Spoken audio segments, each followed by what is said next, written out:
Hey ladies and gents, a few days ago I received a request asking for a counter-attacking formation, but he says he likes to sit back on the defense, and I think I've come up with the perfect solution. So today I'm going to show you the best counter-attacking formation and tactics that's rock solid defensively and dangerously quick on the counter-attack. I'll be explaining how to get the most out of this from an attacking and defensive point of view, and also sharing the best team roles for the job. I'll also be pointing out some of the weaknesses too with this formation and tactic, and it's just going to be highlights so you wouldn't have to watch a full match and analyse it yourself, as that's what I'm going to be doing for you today. So now let's delve into the tactics of the best counter-attacking formation.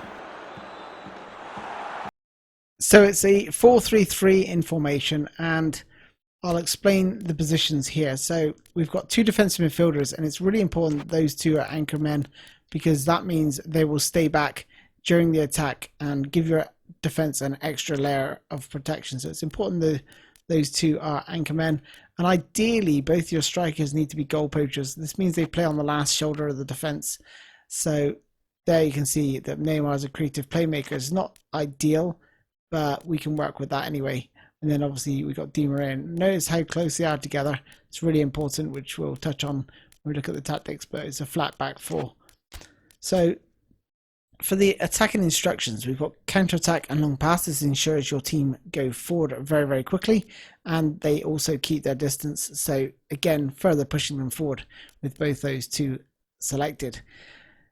Then the attacking area is really important, because when we look at the support range, you're going to see it's set to 10. So the central attacking area means basically all your attacks are going to go through the middle. And that's exactly what we want. We want those three front players nice and close together to support each other, because otherwise if you have wingers, I find that with if you went wide, your players will be too far away from each other, and it really stifles your attacks and makes it very, very hard to actually build anything. You'd have to sort of wait for your players to come up the field as well. So I would always recommend, if we're looking for this sort of counter-attacking formation, then go for a central attacking area. Maintain formation, just leave that maintain formation, because flexible, you get loads of weird things happening, like your right back switching with your centre backs and stuff like that. You just don't want that.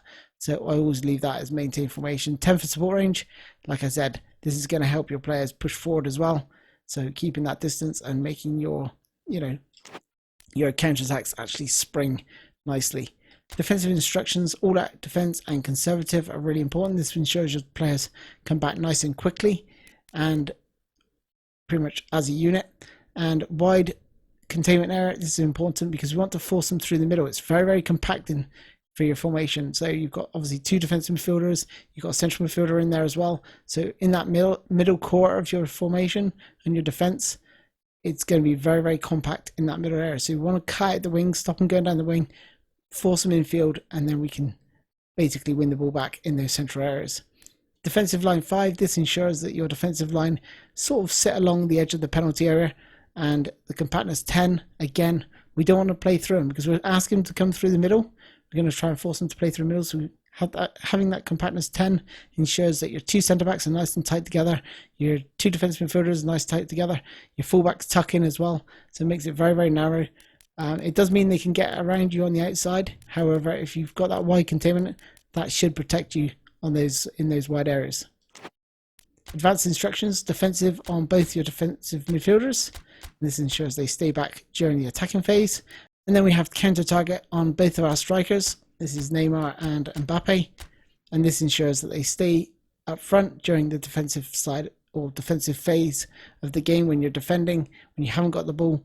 And that means they'll stay forward and keep their defence occupied. With Di Maria just dropping off, he'll be able to hopefully pick up a pocket of space in between their defensive midfield and link the attack between Verratti, Di Maria, and obviously the two strikers.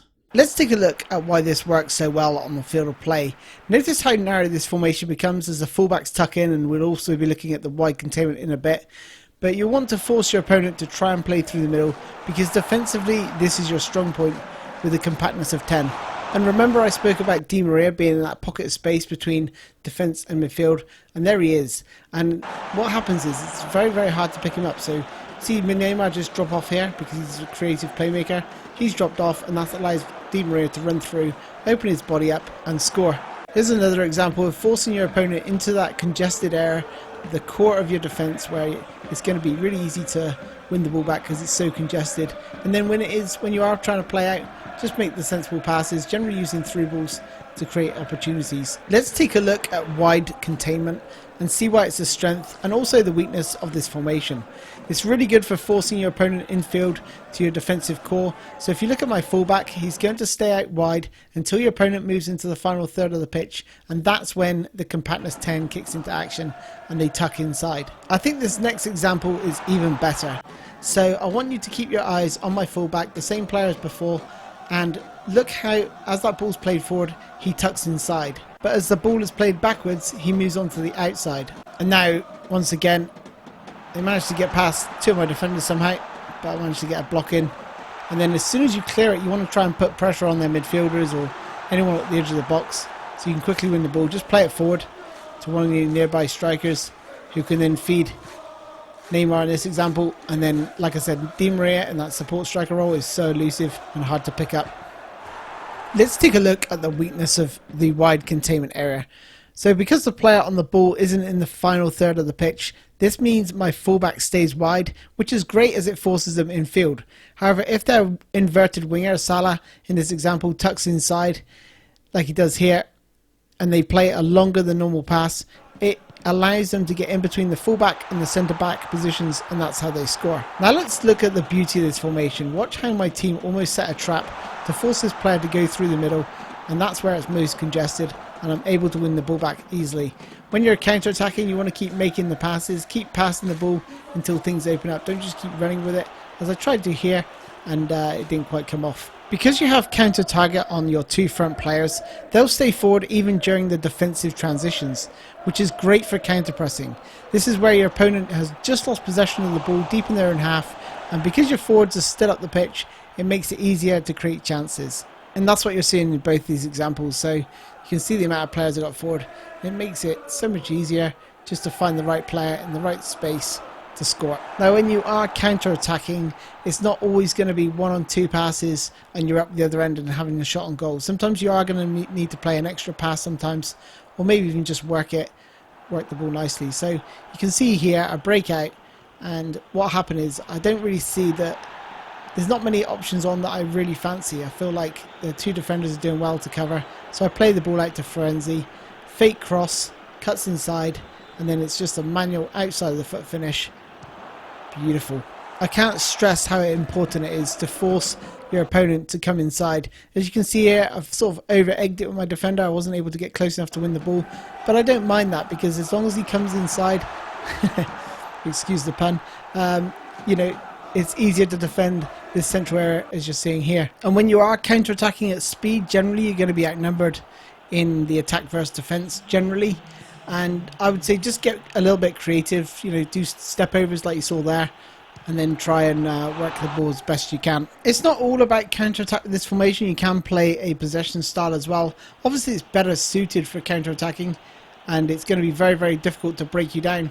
And but if you do want to play a little bit of possession football like you're seeing here, then you can absolutely go ahead and do that. You can see the amount of space I'm having, and the reason for that is because of that the high support range of 10. You generally find that works quite well in PES 2021 this year, instead of having everyone so close together. Just feels easier to pass and find your players, and there always seems to be a little bit more space than usual.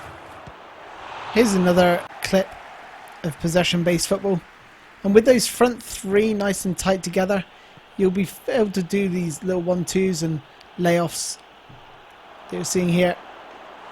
They work really, really well.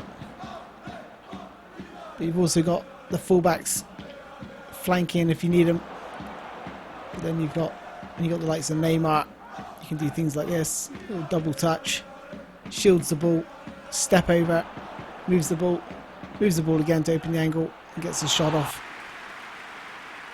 One last possession-based clip, and what we're going to see here is again just spreading the play, using the fullbacks, playing it into your striker, and look at the options.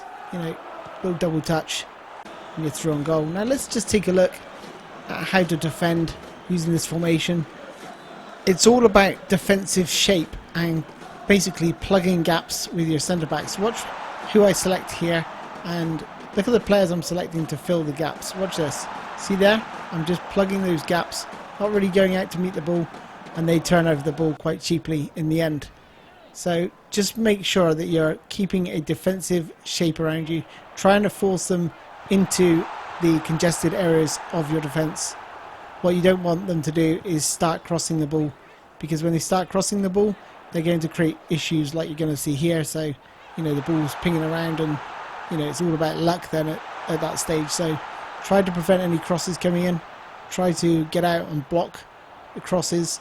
Now let me just show you one of the weaknesses of using counter-attack and long pass in the attack instructions. Is that when you do win the ball back and lose it suddenly in your own half, all of your players will move forward extra quickly because you've got counter-attack and long pass. So that means all your players are going to flood forward very, very quickly. And you can see there it's left a huge defensive gap between my two centre-backs. So you need to be aware of that when you're playing a counter-attack and long pass. Don't lose the ball in your own half of the pitch.